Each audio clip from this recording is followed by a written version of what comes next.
ठळक घडामोडी।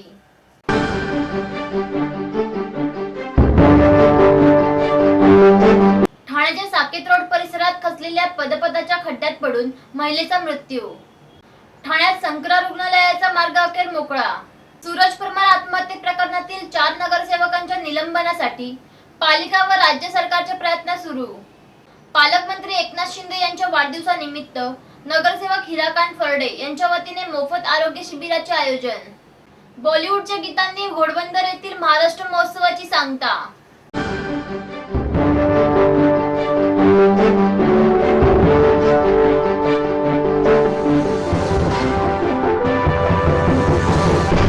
ठाण्याच्या साकेत रोड परिसरात खचलेल्या पदपथाच्या खड्ड्यात पडून महिलेचा मृत्यू झाल्याची घटना घडली आहे। ठाणे मध्यवर्ती कारागृहानजीकच्या संरक्षक भिंतीलगत असलेला पदपथ कचून झालेल्या 20 फूट खड्ड्यात एक पादचारी महिला पडून मृत्युमुखी पडल्याची दुर्दैवी घटना शनिवारी रात्री घडली। सुदैवाने तिच्या बरोबर चालत असलेले तिचे सासरे आणि 4 मुले बचावली आहेत। जमीला अनीस खान, राहणार राबोडी, क्रांतीनगर असे मृत महिलेचे नाव आहे। घटनास्थळी आलेल्या शोएब हमीद खान आणि शफीक खान या दोघा तरुणांनी हेल्मेट परिधान करून धाडसाने महिलेला बाहेर काढले, मात्र दुर्दैवाने फुटपाथ खालील नाल्यात बुडाल्याने तिच्या जीवावर बेतले, अशी माहिती प्रत्यक्षदर्शींनी दिली। या दुर्घटनेनंतर घटनास्थळी बचाव पथकाने दिरंगाई केल्याचा आरोप करत मृताचे नातेवाईक संतप्त झाल्याने काही काळ तणाव पसरला होता। राबोडीत राहणारी जमीला आणि घरातील 4 मुले शनिवारी सासऱ्याच्या रिक्षाने धार्मिक कार्याचे भोजन करण्यासाठी उतळसर येथे गेले होते, तेव्हा रात्री 9 वाजण्याच्या सुमारास त्यांची रिक्षा पंक्चर झाल्याने त्यांनी पायी घर गाठण्याचे ठरवले। त्यानुसार मुलांसोबत चालत येत असताना कारागृहामागील फुटपाथवर झाकून ठेवलेल्या मेन हॉलचा भाग खचून जमीला थेट 20 फूट खड्ड्यात पडली। तिच्या सोबत चालणाऱ्या कुटुंबियांना खड्ड्यात काही दिसत नव्हते। खड्ड्यातील गाळात रुतल्याने तिचा गुदमरून मृत्यू झाला। बऱ्याच वेळाने घटनास्थळी आलेल्या पोलिसांनी येथे जाण्यास मज्जाव केला, तर अग्निशमन पथकासह एकही बचाव पथक वेळेत आले नसल्याचा आरोप स्थानिकांनी केला। त्याच भागात राहणारे शोएब आणि शफीक खान या तरुणांनी अग्निशमन दलाचे हेल्मेट घालून मृतदेह बाहेर काढला। या प्रकरणी ठाणे महानगरपालिका अधिकारी, कंत्राटदार आणि स्थानिक नगरसेवकाविरुद्ध मनुष्यवधाचा गुन्हा ठाणे नगर पोलीस ठाण्यात दाखल करण्यात आला आहे। अधिक तपास पोलीस निरीक्षक चव्हाण करीत आहेत। दरम्यान कारागृहाबाहेरील ड्रेनेज लाईनचे काम पूर्ण झाले होते, मात्र कारागृहातील काम सुरू होते। ड्रेनेज सुरू असल्याने दुर्दैवाने बाहेरील माती खचून हा अपघात झाला असावा, असे एका अधिकाऱ्याने सांगितले। तर याबाबतचा अहवाल मागून संपूर्ण चौकशी करण्यात येईल। यातील दोषी कोण याची खातरजमा झाली की त्यांच्यावर कारवाई करू, अशी प्रतिक्रिया आयुक्त संजीव जयस्वाल यांनी दिली आहे। ठाणे महानगरपालिका हद्दीत घर घेताय का? मग ते अनधिकृत तर नाही ना, याची खातरजमा करा। अनधिकृत घर घेणं हा विकणाऱ्यासोबत विकत घेणारा देखील तितकाच दोषी असतो। तेव्हा घराची डोळस खरेदी करा, आपली कुठे फसवणूक तर होत नाही ना। यासाठी ठाणे महानगरपालिका मुख्यालयातील 4थ्या मजल्यावरील बांधकाम विभागात घराचा सर्वे नंबर, टिक्का नंबर याची खातरजमा करा। घराचं स्वप्न अवश्य करूया साकार, पण अनधिकृत घराचा नका करू कधीही विचार। अधिकृत घर म्हणजे उद्याची देखील निश्चिंती। अनधिकृत घराचे दार म्हणजे डोक्यावर कधीही तोडण्याची टांगती तलवार। जगणं तुमचं होऊ दे सुरेल गाणं, स्वच्छ सुंदर आणि अधिकृत घरांचं हसरं ठाणं। ठाणे महापालिकेतर्फे जनहितार्थ प्रसारित। ठाण्यात संकरा रुग्णालयाचा मार्ग अखेर मोकळा झाला आहे। ठाणेकरांना जागतिक दर्जाच्या आरोग्य सुविधा देण्यासाठी जगप्रसिद्ध संकरा नेत्रालयासाठी शहराचे दरवाजे खुले करण्यात आले आहेत। कोलचे ढोकाई येथे आरोग्य केंद्रासाठी आरक्षित असलेली 8400 चौरस मीटर जागा या सुपर स्पेशालिटी नेत्रालय आणि संशोधन केंद्रासाठी 1 रुपया नाममात्र दरात उपलब्ध करून दिली जाणार आहे। संकरा नेत्रालयाचे महाराष्ट्रातील हे पहिले हॉस्पिटल असून इथल्या 40% सेवा गोरगरीब पेशंटना पूर्णतः निशुल्क पुरवल्या जाणार आहेत। ना नफा ना तोटा या तत्वावर चालणाऱ्या संकरा नेत्रालयात 50% पेशंटवर मोफत उपचार आणि 34% पेशंटवर मोफत शस्त्रक्रिया केल्या जातात। देशभरात कोलकाता, चेन्नई रामेश्वरम, तिरुपती यासह 7 ठिकाणी हॉस्पिटलचे प्रभावी पद्धतीने काम सुरू आहे. संपूर्ण भारतातून गरजू पेशंट येथे उपचारांसाठी जातात. तसेच पाश्चिमात्य देशातून अनेक पेशंट येथे येत असतात. या नेत्रालयाची महाराष्ट्रात कुठेही शाखा नाही. या नेत्रालयाने ठाण्यात हॉस्पिटल सुरू करण्याची इच्छा व्यक्त केली होती. त्यानुसार महापालिका प्रशासनाने संस्थेला आवश्यक जागा उपलब्ध करून देण्याची तयारी पालिका आयुक्तांनी दाखवली होती. तसा प्रस्तावही पालिकेच्या सर्वसाधारण सभेत मंजूर झाला होता. मात्र 1 रुपया नाममात्र दरात ही जागा देण्याच्या मुद्द्यावरून राष्ट्रवादी काँग्रेसच्या काही पदाधिकाऱ्यांनी आरोपांच्या फैरी झाडण्यास सुरुवात केल्यानंतर आयुक्तांनी हे हॉस्पिटल ठाण्यात हवे की नको याचा निर्णय ठाणेकरांवर सोपविला होता. ठाणेकरांनी अनुकूल कौल दिल्यानंतर या प्रस्तावाचा मार्ग मोकळा झाला होता.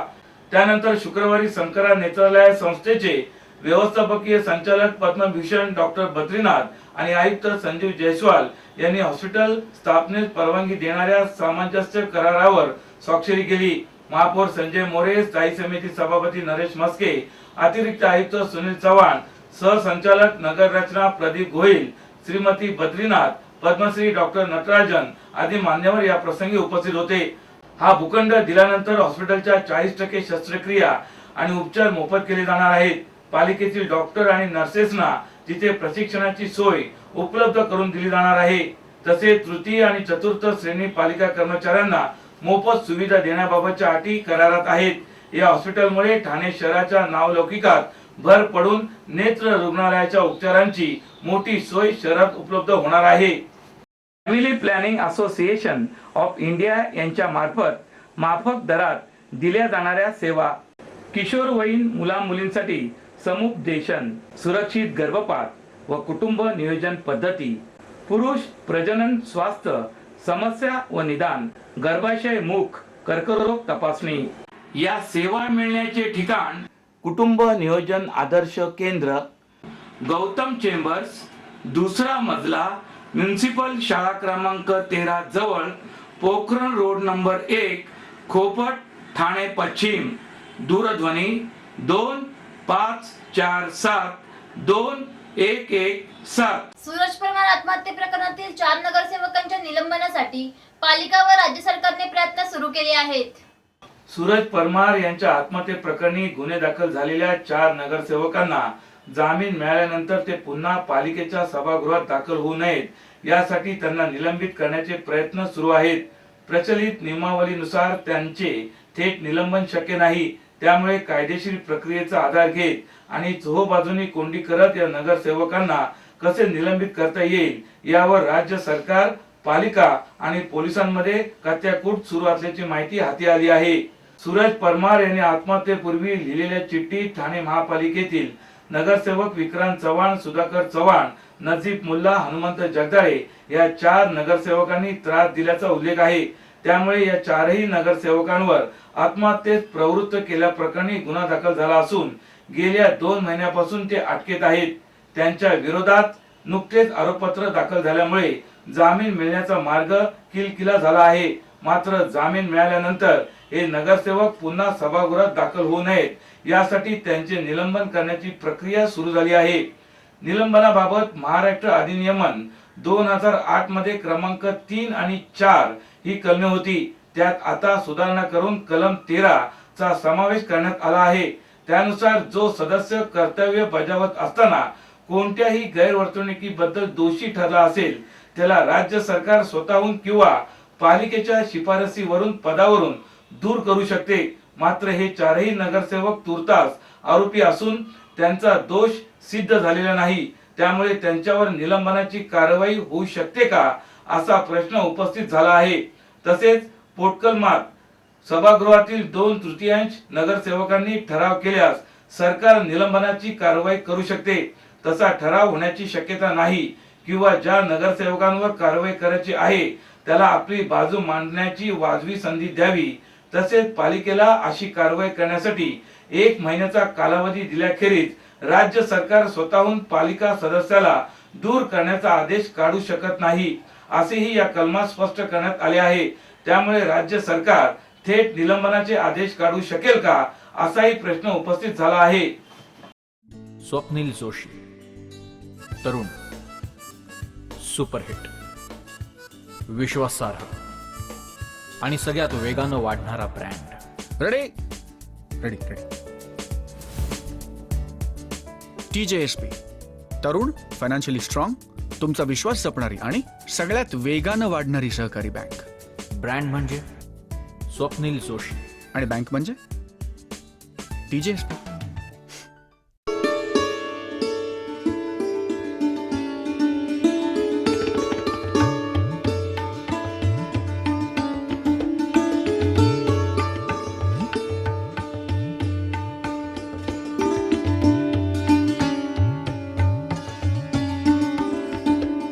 महिलांच्या न्याय हक्कासाठी लढणाऱ्या नारी शक्ती ब्रिगेडमध्ये सहभागी व्हा आणि आपले हक्क मिळवा. महिलांवरील अन्यायाविरोधात लढणारी एकमेव संघटना नारी शक्ती ब्रिगेड. नारी शक्ती ब्रिगेड राष्ट्रीय अध्यक्षा निर्मला पाल. सभासद नोंदणी सुरू आहे.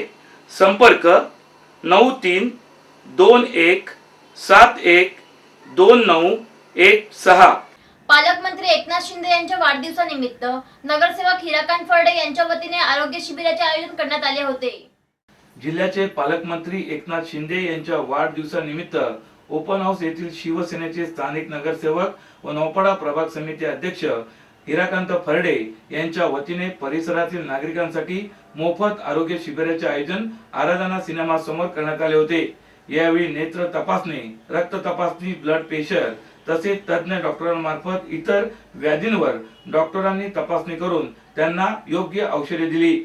यावेळी नागरिकांना चष्म्याचेही वाटप करण्यात आले. या शिबिराचा 500 नागरिकांनी लाभ घेतला.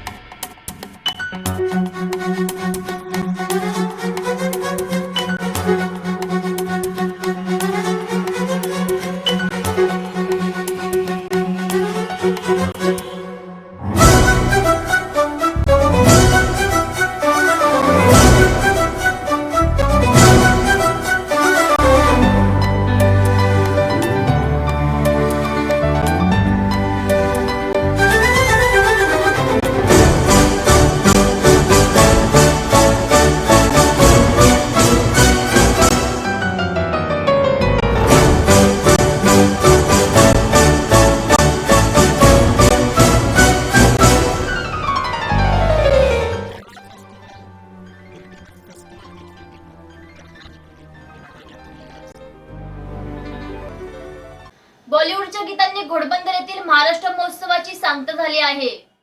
ठाण्याच्या घोडबंदर रोडला नवीन ठाणे अशी ओळख निर्माण झाली असून या परिसरात शहरीकरण मोठ्या प्रमाणावर होत आहे. येथील स्थानिक नगरसेवक नरेश मणेरा व वैष्णवी प्रतिष्ठान यांच्या वतीने घोडबंदर येथील मुच्छालय कॉलेज जवळील आनंदनगर येथील मैदानात महाराष्ट्र महोत्सवाचे आयोजन करण्यात आले होते. 31 जानेवारी ते 7 फेब्रुवारी दरम्यान झालेल्या या महोत्सवात रसिकांसाठी नृत्य, लोकशाहीर नंदेश उमप यांनी लोककला सादर केली, तर मनोरंजनासाठी फुल टू टाइमपास हा कार्यक्रमही सादर करण्यात आला होता. तसेच पावसाची गाणी, महिलांसाठी हळदी कुंकू व खेळ पैठणीचा तसेच महाराष्ट्र महोत्सव श्री ही शहरी सौष्ठव स्पर्धाही पार पडली. तर बॉलिवूड जलसा या कार्यक्रमाने या महोत्सवाची सांगता झाली. 9 दिवस चालणाऱ्या या महोत्सवात विविध खाद्य व वस्तूंचे 200 स्टॉल उभारण्यात आले होते. या महोत्सवाला विविध नेते मंडळी व मान्यवरांनी भेट दिली होती.